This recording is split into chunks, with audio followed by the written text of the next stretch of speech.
right, everybody, welcome back to the Titans Table for Two in the two-tone blue. That's Andrew. That's Christian. And guys, we're coming to you after a long break. Yes, we are back. We're so happy to be back here with you guys. Just, I guess, a short explanation between holiday engagements, Andrew's children having a lot of stuff going on, and then technical difficulties with some of the equipment at the end of last year. It just got a little hectic, and again, we're new to this, and it just was it was hard to be away, but we knew that we could come back and get everything kind of started again, and we're hoping to be a lot more consistent with you guys this year. We're going to be with you all off season, hopefully talking about draft, talking about draft lies. Got your tinfoil hat on today for that stuff, baby. We're going to talk about some draft conspiracies. But yeah, we're glad that you guys are here with us, and we appreciate you being here. Go ahead and hit the like button. Comment down below on anything that you want to add to the conversation, and go ahead and share it with your friends as well. We'd really appreciate you bringing any of your friends along with us, and turn your notifications on so you know that anytime that we're going to be going live or dropping a video. So, yeah, it's been a long time, Andrew, since we talked about the Titans. Not exactly how we saw things going last year. I think a lot of the predictions we made at the beginning of the season last year look a little silly now. But, hey, we got faith in our team, and we love our guys, man.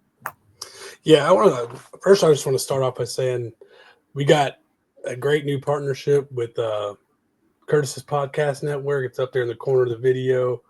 We're going to be doing some stuff with them. They have other AFC South shows. So look for all that content, too. Go subscribe to their shows. Go subscribe to Curtis's Podcast Network channel, everything.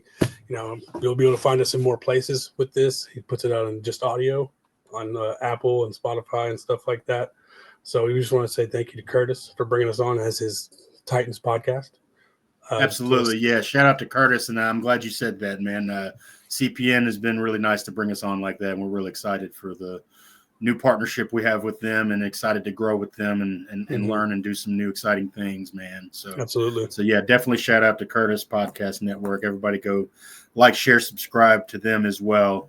And I think you'll like some of what you see over there. We're hoping to add to some of the fun over there. Absolutely.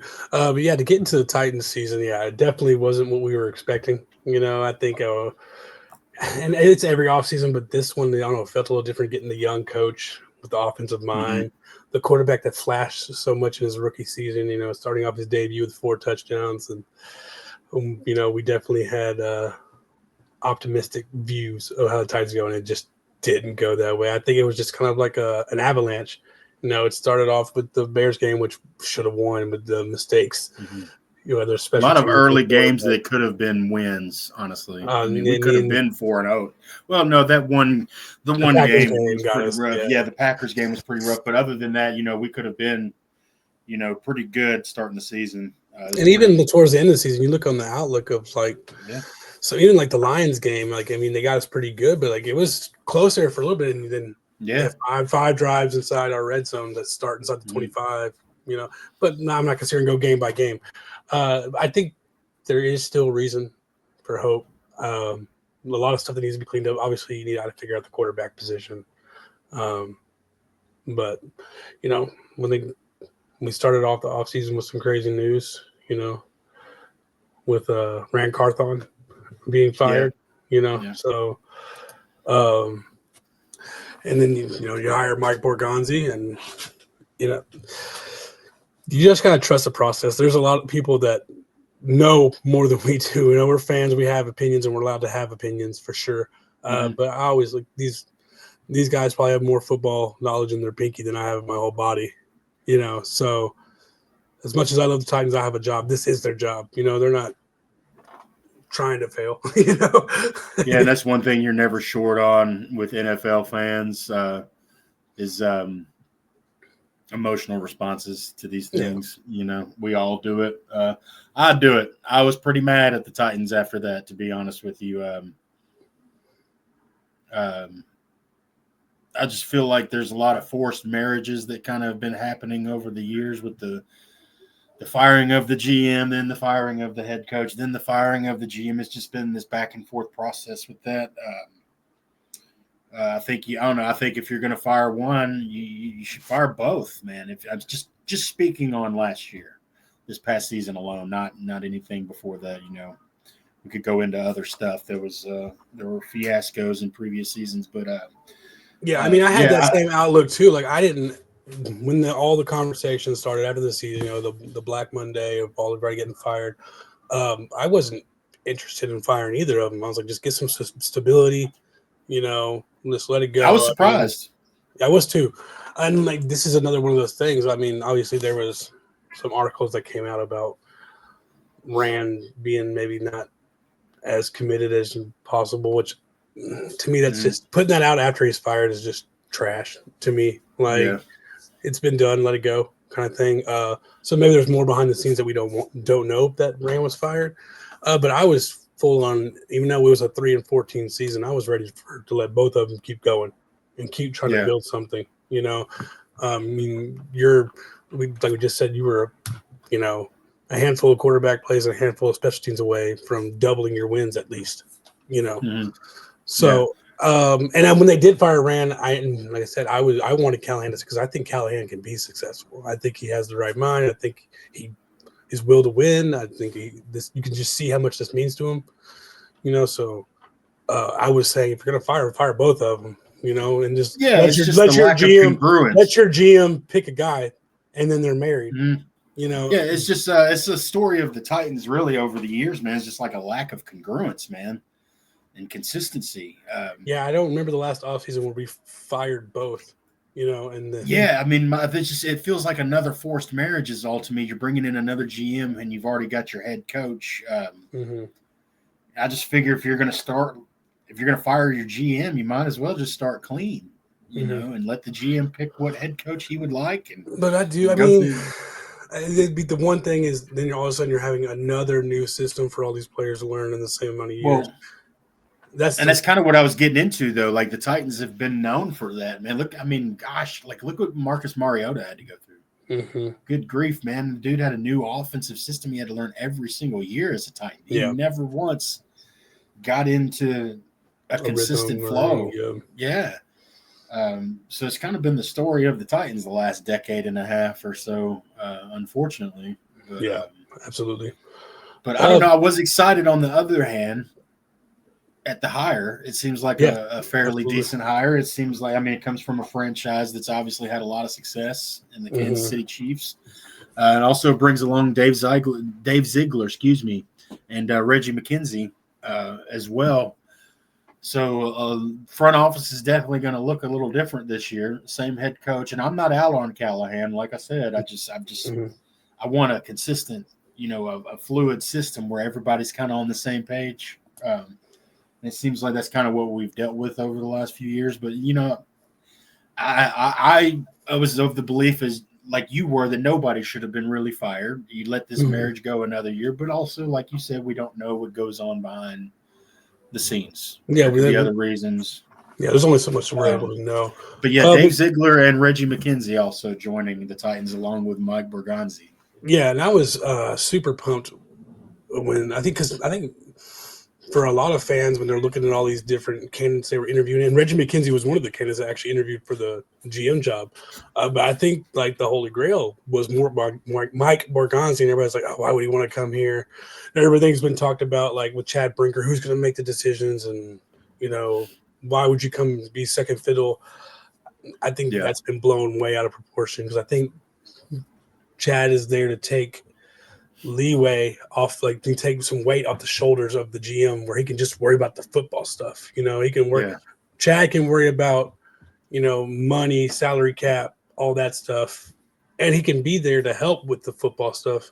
But I think he's letting Mike build this team. And like the only thing I think he's there, like if there's a tiebreaker of some sort, like, hey, him and Callahan can't agree on a player, then maybe he's the tiebreaker on it, But for Mike Berganti, I think he was the one everybody wanted, but didn't think we were going to end up with. But to me, like he's been with Kansas City for 16 years or something like that. Yeah. And through several different GMs and constantly moved up through that organization. To me, that means, if other GMs are keeping you on and promoting you after like just meeting you when they came in, because it is a lot about who you know in this business. Everybody's hiring their buddy and who they worked with. The way of the world. To stay on one team and get to the assistant GM job with the Chiefs tells me he's showing something. You know what I mean? And I know he had a say and had a lot to do with them drafting Patrick Mahomes. Yeah. So, you know, I mean, that's always a positive. If you can find someone who had all these other teams didn't see him. They're drafting Mitchell Trubisky over Patrick Mahomes, you know, but they saw it because I was listening to the radio with him on an interview, and he said that they were trying to, because they were like pick 27 and traded up to 10 to get Patrick Mahomes. They were trying to trade up all the way to number 1 to make sure nobody got him because they knew that he was going to be something special. So, you know, I mean, I feel like he's a football guy, really smart. You know, he's been through all the different levels. He's done pro scouting, college scouting. You know, I'll take that guy any day of the week. And then you get guys like Ziegler and McKenzie, you know, who have been GMs. They're both GMs of the Raiders at different points. And maybe it didn't work out for certain reasons. I still think Ziegler built a decent team out there. It just didn't work out. And I think McKenzie had a couple decent years as a GM out there. But sometimes you're maybe just not meant to be the head guy, but you're amazing at that other position. That's why you're there. You know what I mean? That's how you got the GM job, of being good at this job. So to hire guys who have been, you know, up and down in the front office and have experience at all different levels, Reggie McKenzie, I mean, he's been around the league forever. I think that having more voices is never a bad thing. You know? Sure. Yeah, so absolutely. This collaborative effort to build a winner and a consistent winner through the draft here, because that's been what they preach, is draft and develop. You know, we're going to draft, develop, and pay the guys we draft. Now they're going to have to go to free agency for some things, but maybe you're not going to sign the splashy Calvin Ridley, which I love Calvin Ridley here. I'm not trying to say anything, but you go get a Hollywood Brown like the Chiefs did to supplement what you already have there. You know what I mean? Right. So the hire definitely eased the pain a little bit for me, or I wouldn't say pain, the frustration. Wasn't painful. It was frustrating more than anything, the firing of Rand Carthon, because I thought he did a really good job, actually, considering. I mean, the Will Levis you have to hold against him a little bit, right? But you know, he did draft 2 really great players in the first couple of rounds this year. You know, I thought this whole draft was really good. I mean, top to bottom. And Peter Skoronski, I think, had a pretty good year this year. Towards the end of the season, he was a top 5 guard in the league. So, you know, I don't think Rand did a job that was worth firing, I guess, is why I was frustrated. He brought excitement and made moves in Tennessee that hadn't been done maybe ever, you know. So the hiring of Bergonzi, though, and knowing his history and pedigree with the league, it did ease that frustration a little bit for sure. So happy to see what he can do here. Excited for his first draft, which I guess will bring us to our next kind of topic here. Going to get into some draft talk and some conspiracies here and some lies and stuff. This is that season for boredom where everybody kind of, unless your team's in the big game, man, you're thinking ahead for the 2025 season already, especially if you're the Tennessee Titans this year. Yeah, you were thinking about the 2025. We are officially already on the clock, as they say, having the number 1 pick. So yeah, absolutely. What do we expect? What do we want? What are we looking for? What do we favor? A couple of things I've heard, obviously, is maybe some trade talk. Jeffrey Simmons being one of them that's at the top of the list that I'm hearing. And also maybe a couple of the big names that are out there in the league would be like a Cooper Kupp is out there. Justin Fields, I think, is out there in free agency, isn't he, this year? Yeah, Justin Fields. So there's a few things that I'm hearing as rumors for the Titans, a few players and stuff. I don't know about a Cooper Kupp or anything here in Tennessee. I think it'd be cool, but we haven't had great history with veteran wide recievers being signed and he's traded old, for. Expensive, and used to be one of the best in the league. Exactly. He's perfect. He's a Titan already, man. Titans uniform. But those are a couple of the big ones I'm hearing, and also maybe trading back for Abdul Carter. I'm kind of undecided, really, on what I want personally. I don't know. I don't know if we go quarterback or not. I feel like you kind of have to go with one either in the draft or free agency. But I don't know. I hate passing up for sure talent. I've almost got my eyes more on Travis Hunter and Abdul Carter than the two quarterbacks everybody wants to bring up. Yeah, that's what a lot of people are saying. It's a weird thing because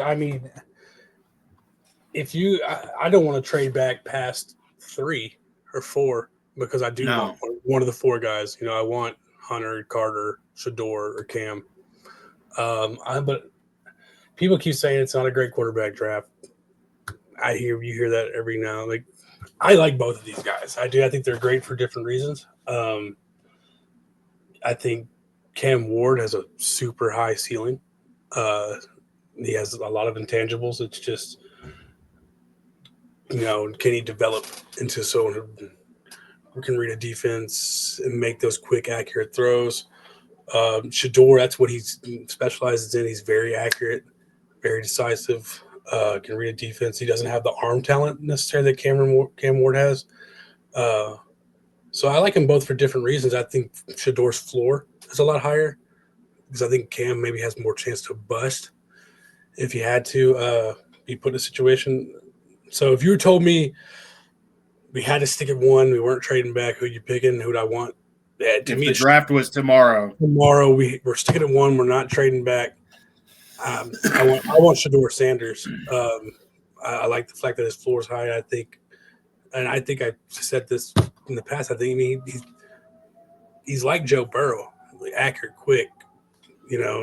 Doesn't have the strongest arm, but it's plenty strong to make a deep throw. People are acting like he just throwing lame ducks out here 20 yards down the field. He can put the ball out there. It just might not be Cam Ward's strength, but Will Levis has a strong arm too. Yeah, he does. He got a bomb.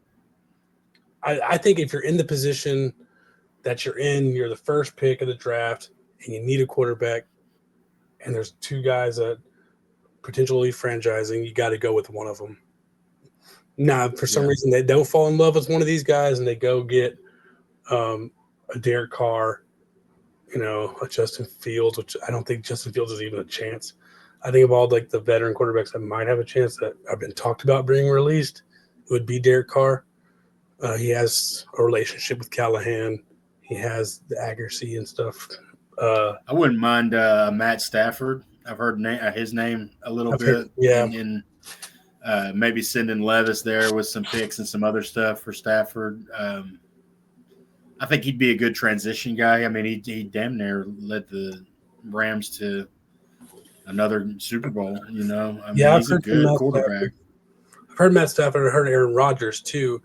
I think if you're less in on Aaron Rodgers. I like Aaron Rodgers, but I'm more in on Stafford than I am Rodgers at this point. For me, for sure. People, get a bridge guy, go get a quarterback next year. You don't know where you're going to be in the draft next year. You don't know. Yeah. Everyone wants to say Arch Manning. You don't know if he's coming out. You could say for 2 years. You don't know if he's going to be good. Yeah. To me, so even for Aaron Rodgers and Stafford specifically, I personally would still draft a quarterback 1, even if you brought one of those guys in. Yeah. Then they just get to sit, and learn for a year or 2. Bring Aaron Rodgers or Stafford on a year deal. They're both knocking at the door of retirement. Not well, then what about a guy? So I'm hearing a lot about Dart and Ole Miss being a guy that people would mind seeing the Titans take later on. If you brought in a guy like Aaron Rodgers or Matt Stafford, is that something you'd be okay with? If I'm looking at, so there's obviously the huge debate on who QB3 is. It's Cam. People arguing over who Cam and Shador, who's one. I would say more people are saying Cam than Shador. I like both of them, like I said. After that, I'm not sure I want to deal with too many quarterbacks, man. I'm not really interested in Milton or Dart, No. If I had to pick one that I'd want to possibly go after, but they were saying you're getting a late round quarterback or later rounds, even second, it'd be Will Howard from Ohio State. Yeah. Someone just showed it in the biggest stages. He can win, man. He wins games, man. He wins big ones. He looked accurate for the most part. Obviously he's throwing to some really good receivers over there, but he's mobile.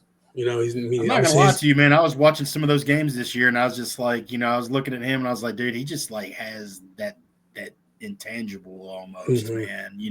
There's always Yeah. a guy like that in the draft too, and especially that position. Mahomes was a guy that they had projected for later rounds, I believe, when he first came out. There's always somebody like that. For crying out loud, Tom Brady. Yeah, so if you were telling me who I think is QB3, and there's people that do more research on it and look at more tape than me, and I watch a lot of football, but people that dig deeper than me. I like Will Howard.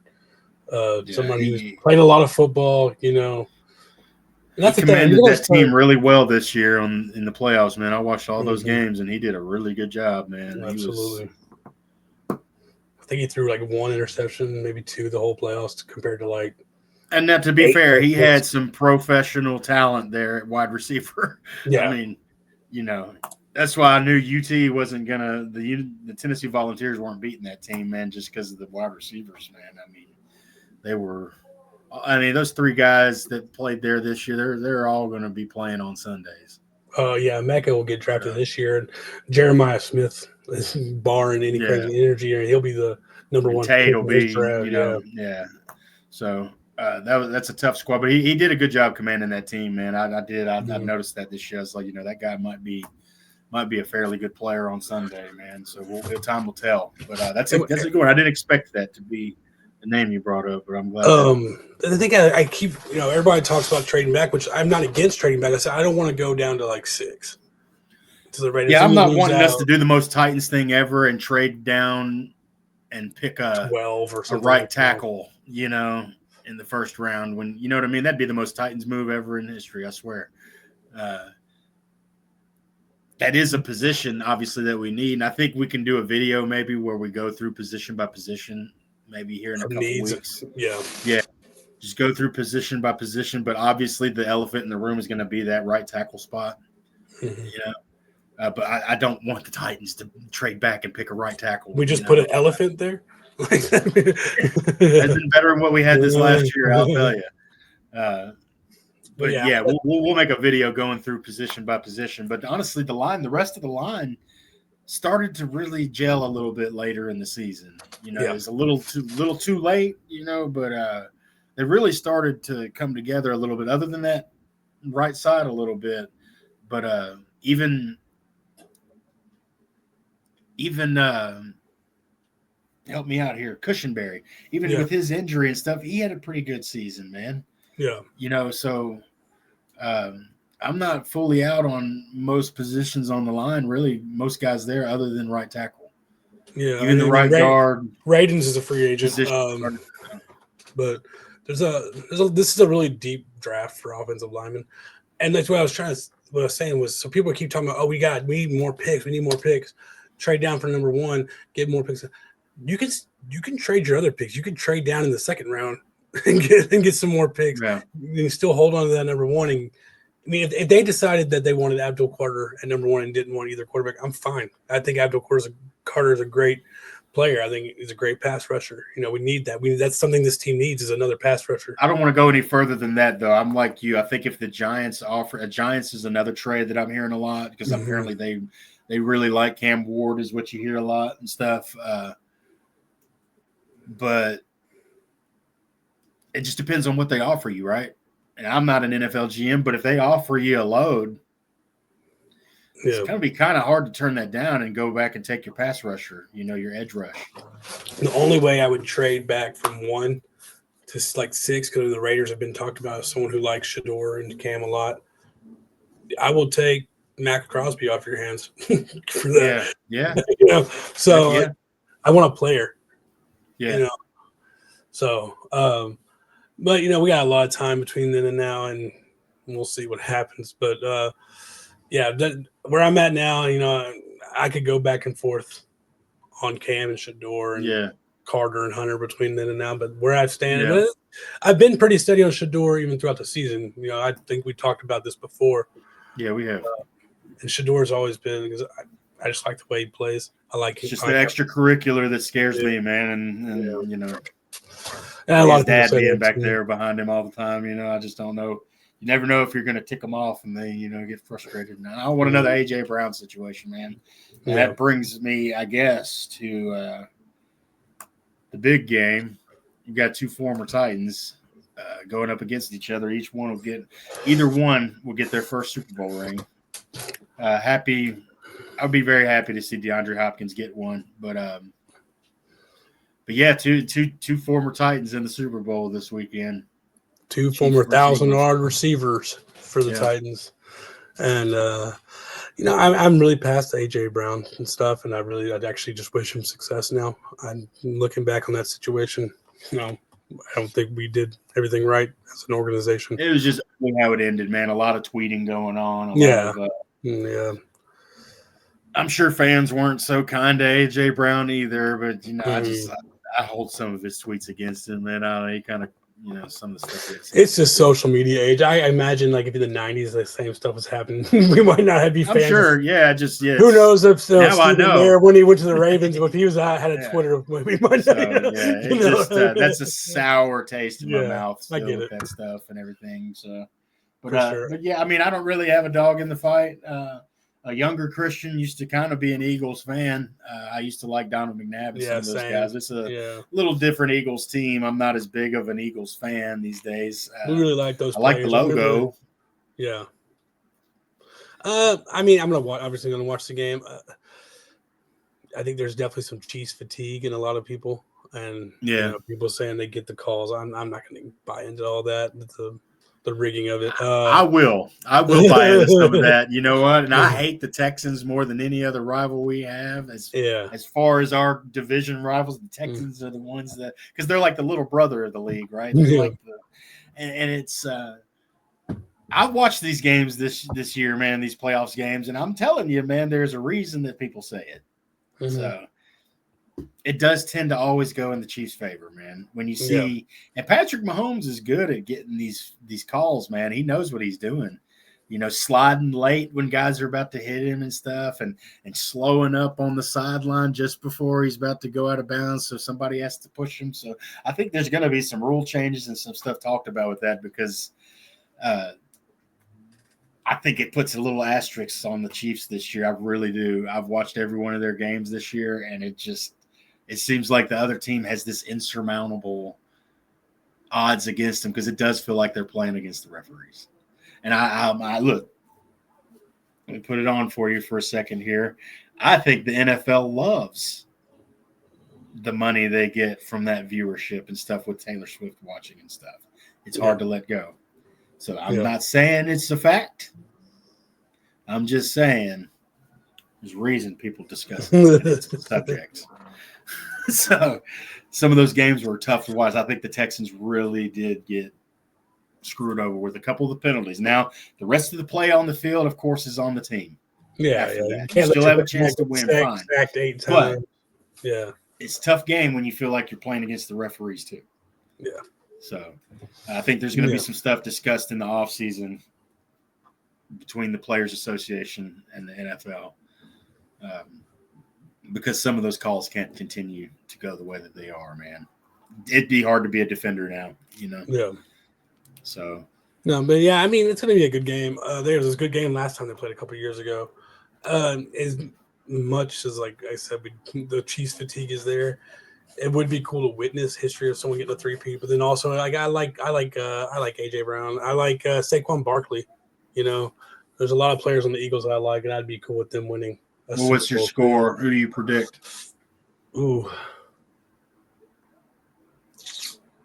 This is a tough one. Because these are some good defenses. 24. 17 Eagles. Okay. Yeah, I'm gonna. They pull this one out.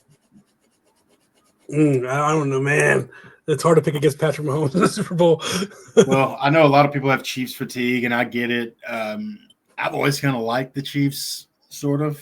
Even before Patrick Mahomes, I've always liked the logo. Priest Holmes days in the stadium. Yeah, like the Chiefs have always, but like.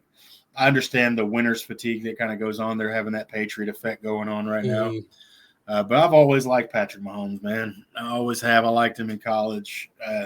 I thought he'd be like when Gruden, John Gruden was doing his Gruden QB camp back at that time still. And he was the guy that I liked out of all the guys that he did quarterback camp with that year. He did 7 or 8 guys, at quarterback that year. And he was the guy, man. He had it between here, man. That's the one thing that stood out to me with that guy is that he had the right mindset that you wanted in a leader. Yeah. Already before he'd even gotten in the league, man. He was saying the right stuff. So I've always been a big Patrick Mahomes fan. I understand why people are frustrated with it and stuff, man. I've got some of that Taylor Swift fatigue, man. Yeah. That stuff drives me nuts, man. I just, did you see, by the way, Bill Belichick watching with the Peyton Manning brothers? They were watching. There's a short video out there, man, of Bill Belichick watching with the Manning brothers, and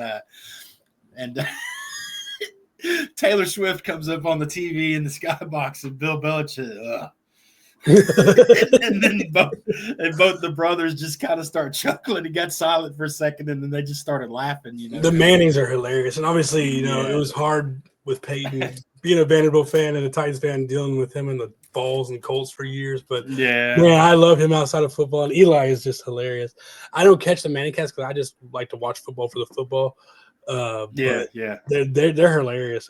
I see him on short videos all the time and stuff. It's so funny, man. It's like she came up on the TV and Bill Belichick just and they cracked him up, dude. It was so funny, man. But I feel you, Bill. I feel you. But with that, what's your score? I was going to say, so I've got the Chiefs actually going over 34-28. I think the ball's going to get thrown around a little bit in this game. You got a lot of wide receiver talent. You got a lot of quarterback talent. A lot of talent all around, offensive and defensive, man. Yeah. These defenses. I think the right two teams got there for sure, man.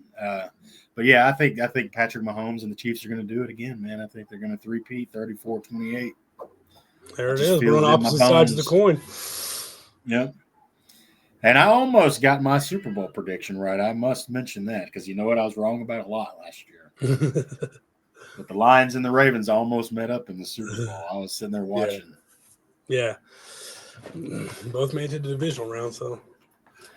But yeah, we got a lot more stuff we'll talk to about the draft and free agency coming up and stuff here. So a lot more of that stuff to talk about. Yeah, a lot more time. It's only February, so a lot more time to talk about anything kind of rumors or anything that comes up this year. I guess that'll bring us to our final bite.